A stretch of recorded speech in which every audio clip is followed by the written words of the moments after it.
mundo cambia, nos sorprende. Las escenas de la pospandemia trajeron también la inteligencia artificial generativa. Tenemos muchísimas preguntas que nos estamos haciendo todos los días en las aulas. Estos son los diálogos para repensar la enseñanza en escenarios de inteligencia artificial generativa. Soy Mariana Maggio y hoy hablamos con Karina León.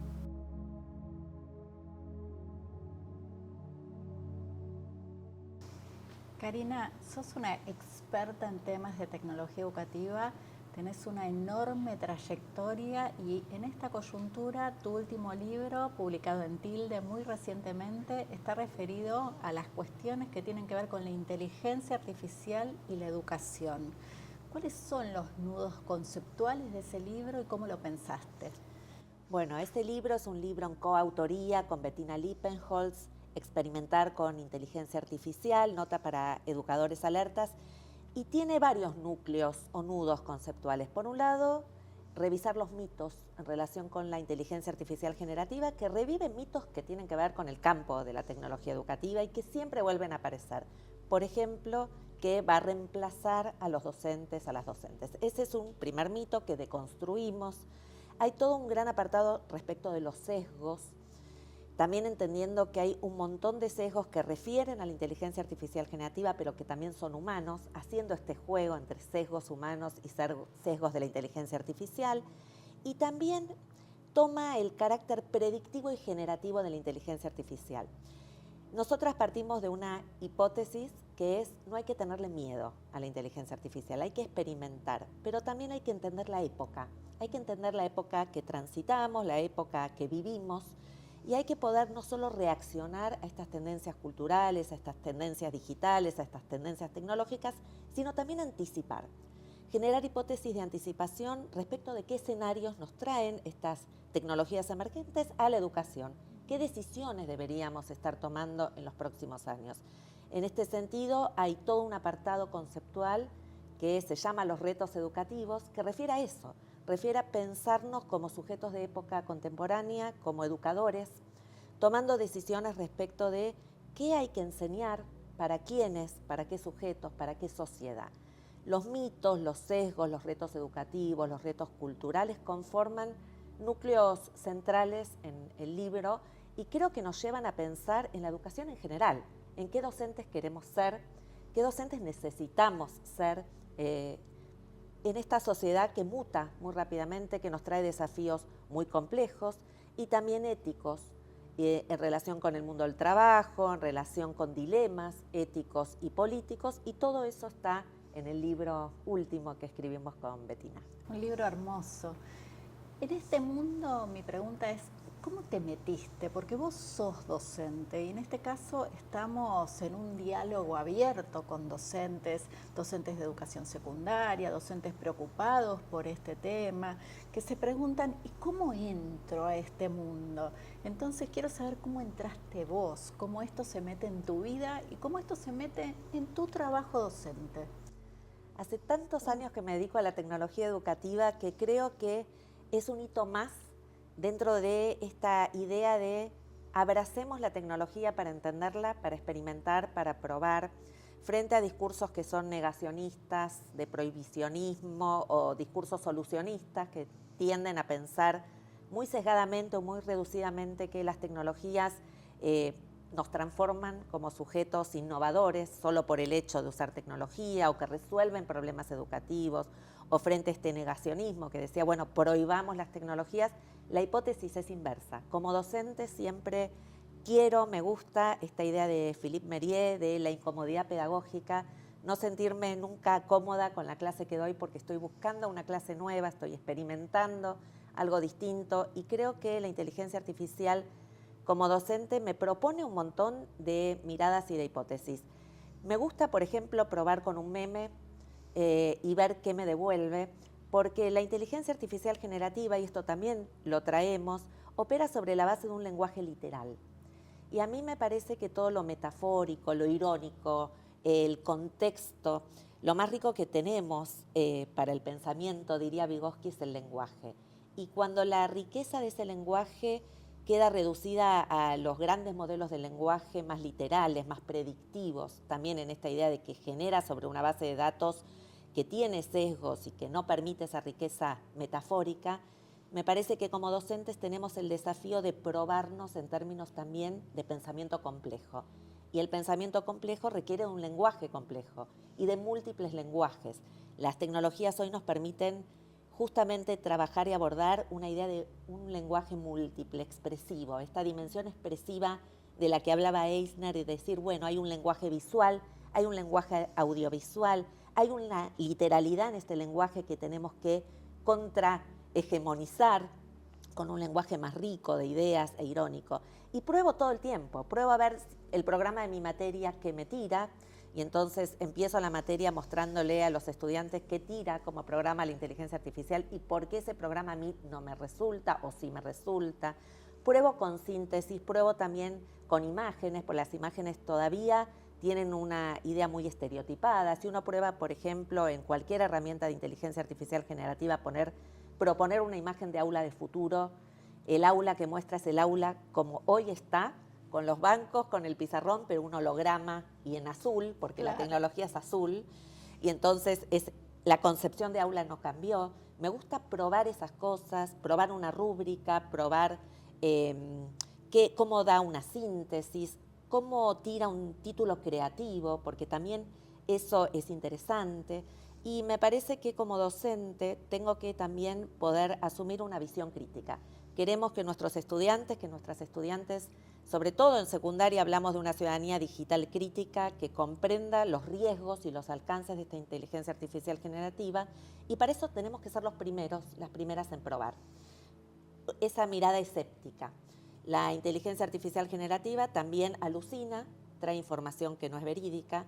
Si nuestros estudiantes no tienen un marco epistemológico para comprender que esa información no es real, si te tira que la última novela de Borges es Los Bárbaros, cuando Borges nunca escribió una novela, bueno, tener esa base epistemológica para diferenciar cuando alucina, todo eso experimento, la llevo al límite también de decir, bueno, a ver, ¿cuándo me vas a dar un dato que no es real? Me gusta experimentar, me parece que es por ahí que hay que probar en nuestras clases, que hay que incluirla en las clases, tanto en las planificaciones como en las evaluaciones, como en lo que los estudiantes produzcan, para entender también cuáles pueden ser las transformaciones cognitivas y didácticas que nos exige pensar en términos también de época, como decía antes. En una entrevista reciente dijiste, como docentes, lo peor que podemos hacer es quedarnos quietos, no hacer nada, ¿no? Y creo que ahí hay una posición muy fuerte. Para un docente que todavía está pensando, ¿qué hago con esto? ¿Cuál sería una recomendación de entrada? Hablabas de la planificación, de la evaluación, una como súper sencilla. ¿De dónde podemos agarrarnos para empezar? Bueno, hoy hay un montón de herramientas. A mí me gustó, para empezar, con un grupo de docentes que no se animaba, probar dentro de, por ejemplo, el ChatGPT, esta Úrsula, que es una herramienta de prompts educativos, diseñada para prompts educativos, lo que empezaría a decir, bueno, diseñemos una instrucción, un prompt. El prompt es la puerta de entrada para que la inteligencia artificial genere una orden, ¿no? Una orden, una instrucción, una orden. Empecemos a pensar cuáles podrían ser buenas órdenes pedagógicas. Puede ser una planificación, puede ser una rúbrica, puede ser una síntesis, puede ser modelos de evaluación, puede ser también algo muy interesante en relación con las aulas heterogéneas y con la diversidad cognitiva, una misma actividad para distintos tipos de estudiantes. Hay un montón de herramientas de inteligencia artificial que hoy permiten acelerar ciertos aprendizajes para estudiantes que necesitan más ayuda o para inclusión educativa. Esta idea de una equidad en términos de diversidad. Nosotros como educadores siempre hablamos de la diversidad, siempre hablamos de aulas heterogéneas. Creo que hay ahí una oportunidad que se abre de no quedarnos quietos, también en términos de tiempos de aprendizaje distintos, hábitos culturales y también disciplinares distintos, y se abre una ventana enorme para experimentar con distintos tipos de actividades, distintos tipos de planificaciones, distintos tipos de consigna. Decía que el prompt o la instrucción es la puerta de entrada y es saber formular una buena pregunta. Queremos que nuestros estudiantes sean críticos, queremos que tomen decisiones, queremos que sean autónomos, queremos que, como decía Freire, una pedagogía de la pregunta. Empezar por buenas preguntas es un inicio, una puerta de entrada que me parece que es relevante. ¿Qué buenas preguntas nos formulamos? ¿Qué nos cuesta como docentes? Nos cuesta una planificación, nos cuesta una evaluación, nos cuesta el seguimiento de los estudiantes. Hoy las plataformas tienen analíticas de datos que permiten seguir las trayectorias educativas de manera más personalizada. Bueno, veamos qué nos cuesta un poco más y tratemos de también ver qué nos gusta más como docentes. Esas son un montón de posibilidades. ¿Nos gusta planificar? ¿No nos gusta planificar? Bueno, veamos cómo se puede convertir en un aliado, en una aliada. Me parece que ahí hay un montón de posibilidades. Y por otro lado, generemos consensos institucionales, condiciones institucionales para que tengan lugar estas experimentaciones, porque a veces, pienso, ¿no?, en voz alta, muchos docentes no se animan porque creen que no está avalado institucionalmente. Entonces, bueno, ahí hay toda una transformación que hay que hacer también desde las condiciones institucionales que avalen esta experimentación, que permitan que entre la inteligencia artificial para probar, para experimentar y para no quedarnos quietos. Me parece súper interesante porque en esta escena que construís hay muchas posibilidades que tienen que ver también con el nuevo régimen académico, por ejemplo, en la provincia de Buenos Aires, ¿no? Y reconocer que hay distintos ritmos, que hay momentos, que hay estilos, que hay flexibilidades, que lo que necesitamos es garantizar que todos y todas aprendan. Entonces, como esto, como vos decías, puede ser un apoyo tremendo a la hora de seguir esto que es un sentido profundamente conectado con el derecho y político. Cari, los estudiantes ya están usando inteligencia artificial, eso es lo que estamos viendo en la investigación, en nuestro recorrido por las aulas. Hay algo de estos estudiantes que empiezan a hacer su propio experimento autónomamente y se dan cuenta que en muchos casos es bastante funcional el uso de lo que les proponemos en las evaluaciones. Esta es una escena que genera tensión, casi de un hackeo, ¿no?, a nuestro modo de evaluar. ¿Qué podemos hacer con esto? ¿Qué recomendaciones tenés ahí? Me trae un montón de inquietud el tema de la evaluación, porque en general está asociada la evaluación al rendimiento académico. Todo lo que tiene que ver con los rankings o con... vincula evaluación no a aprendizaje, sino a rendimiento. Y de alguna manera lo que hace es volver a estigmatizar a aquellos estudiantes de buen rendimiento y de rendimiento menos, ¿no?, poderoso. Me parece que hay que desandar varios caminos. En principio, esta asociación que no es rica entre rendimiento y evaluación, empezar a entender que queremos evaluar. Nos trae también un tema curricular, creo. Por eso yo decía que la inteligencia artificial generativa nos está trayendo preguntas que quizás no son nuevas, pero que vuelven a poner en escena un montón de cuestiones. El tema de la evaluación, pero también el tema de los contenidos. Porque, ¿qué sujetos necesitamos formar para un mundo que cambia tan rápidamente? ¿Para qué sociedad? ¿Para qué empleo? ¿Por qué el currículum tiene que volverse a pensar? ¿Cuáles contenidos hoy son de fácil acceso? ¿Qué estamos generando en términos de construcción cognitivo, de conocimiento? Hoy estamos en un ecosistema de medios no solamente informacionales, sino también tecnológicos, y en este ecosistema hay algo que cambia en la epistemología y en el saber. Las formas de construcción de conocimiento cambiaron. Entonces, lo primero que pregunto es, ¿qué estamos evaluando? ¿Estamos evaluando contenido? ¿Estamos evaluando habilidades que tienen que ver con ese pensamiento crítico? Y en este sentido me parece que el replanteo es profundo, es profundo. Si una evaluación sigue tomando en consideración ese rendimiento más tópico, de conocimiento más tópico, repetitivo, aplicativo. Exacto, aplicativo, memorístico, que decimos que no, pero sigue vigente. Si está tomando algo más creativo, y entonces, ¿por qué no tomar la inteligencia artificial como andamio co-creativo o co-diseño de esa creación con estas herramientas de inteligencia artificial? Pero la primera pregunta es, ¿qué estamos evaluando y para qué? Que son preguntas que siempre hicimos en relación con la evaluación, pero que todavía no tienen esa profundidad, que implican una construcción profunda y colectiva, de rediseñar y repensar qué contenidos son relevantes hoy, qué habilidades son relevantes hoy y entonces qué evaluación nos merecemos como sistema. Me parece que nos merecemos una evaluación justa. Siempre decimos que la evaluación tiene que ser justa, pero también tiene que ser válida y evaluar lo que queremos que sea evaluado. Y yo replantearía, porque muchas evaluaciones siguen tomando el contenido y siguen tomando algunas cuestiones que me parece que hoy no son las relevantes. Y voy a dar un ejemplo que a mí me gustó mucho del libro de Floridi de Ética de la Inteligencia Artificial, y él separa agencia de inteligencia. Y él dice que la inteligencia artificial hoy tiene agencia. ¿Qué es esto? La posibilidad o la capacidad de resolver. Resuelve una síntesis, resuelve un problema, resuelve un título creativo, resuelve una imagen. Pero que la inteligencia humana, a diferencia de esta inteligencia, implica otras cuestiones. La sensibilidad, la intuición semántica, la ironía, las emociones, los valores. Y eso no está en esa inteligencia artificial. Entonces quizás esa punta nos lleve, esta separación entre inteligencia artificial e inteligencia humana, o entre agencia e inteligencia, nos lleve a pensar que la evaluación tiene que volverse profundamente humana y tiene que recuperar, como decía Brunner, esa dimensión humana en la que ayudemos a pensar. Queremos sujetos, volví a decir, ¿no? Cuando el mundo del trabajo hoy pide chicos, chicas, jóvenes que sepan tomar decisiones, que sean autónomos, que trabajen colectivamente, que tengan visión, que sean proactivos. ¿Dónde formamos esos jóvenes? Totalmente. ¿Dónde se forman? Jóvenes activos, autónomos, que tomen decisiones cuando no toman ninguna decisión a lo largo de su sistema educativo, no deciden currículum, no deciden escuela, a veces deciden escuela, pero son pocas las decisiones que toman.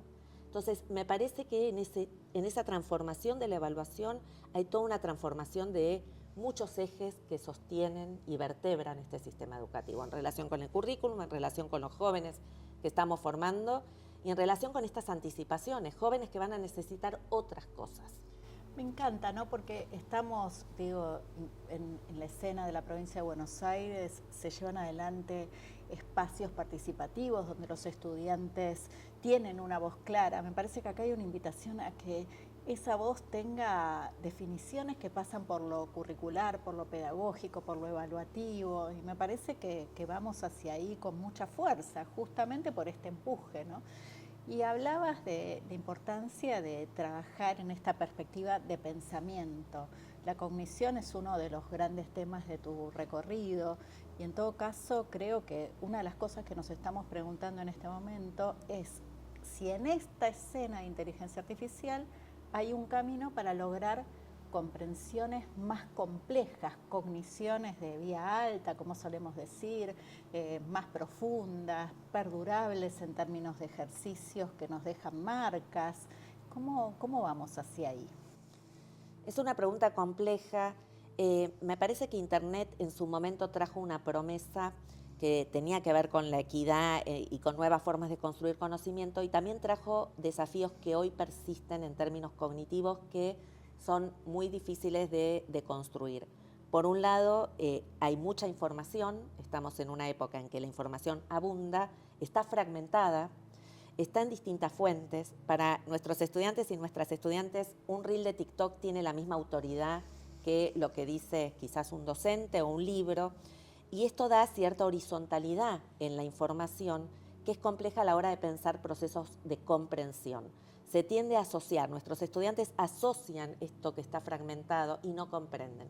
Los problemas de comprensión lectora tienen muchísimas aristas, no quiero sobresimplificar, pero parte tiene que ver con esta poca jerarquización de la información, porque de la información a la construcción de conocimiento hay un trecho enorme, que implica una actividad cognitiva. Si nuestros estudiantes o nuestras estudiantes no distinguen si la información o en la generación de esto que trae la inteligencia artificial es cierto o no, porque no tienen una base epistemológica para esa diferenciación, o no pueden jerarquizar la información y construir conocimiento, las preguntas que nos tenemos que hacer es qué le delegamos a estas herramientas y qué no. ¿Y cuáles son hoy estas habilidades de orden superior? La síntesis, que antes era una habilidad de orden quizás superior, hoy es sencillamente hecha por una herramienta de inteligencia artificial, pero la hipótesis no. Entonces hay que empezar a distinguir esas habilidades en función de estos desafíos. La jerarquización, la construcción de un conocimiento epistemológico más profundo requiere de entender una disciplina. La inteligencia artificial no solo alucina, sino que trae datos sintéticos, que es un desafío de época. El dato sintético es el dato totalmente inventado. Frente a un dato totalmente inventado, ¿cómo van a distinguir qué es falso y qué es verdadero? Yo hago un ejercicio que me encanta con mis estudiantes cuando arranco el cuatrimestre y es pongan en una bolsa una noticia falsa y una noticia verdadera y saquen la de otro o de otra y no se pega una. O sea, la falsa es verdadera, la verdadera es falsa, pero estamos en una época donde se borró ese límite. Y si los datos, además, que trae la inteligencia artificial generativa están inventados, ¿cómo van a distinguir? O la pregunta que me haría es, ¿va a ser relevante distinguir qué es falso y qué es verdadero? Entonces, me parece que en términos de cognición distribuida, que es pensar que aprendemos con estos entornos, que estos entornos son parte de nuestra vida académica y nuestra vida cotidiana, hay que pensar cómo este aprendizaje distribuido o esta cognición distribuida con estas herramientas nos vuelve a poner en jaque habilidades que pensábamos que antes eran de orden superior y que hoy no lo son. Y hoy hay nuevas habilidades de orden superior. Yo pensaba la posibilidad de formular una buena hipótesis o del escepticismo, de decir, bueno, esto que me trae a ver, dudo, la duda socrática, casi que volviendo a esos orígenes filosóficos, uno diría hoy la duda socrática, y sí, está buenísima, porque dudo de ese dato sintético, no me sirve lo que me está trayendo. Entonces, me parece que es una oportunidad enorme que tenemos de repensar cuáles son hoy habilidades de orden superior, qué le delegamos a estas herramientas y qué es indelegable. ¿Qué es indelegable? Yo creo que esa es la pregunta que hoy la escuela secundaria se tiene que hacer, la escuela en general se tiene que hacer respecto de qué es indelegable, qué capacidad cognitiva, si no ocurre en la escuela, no ocurre en otro lado.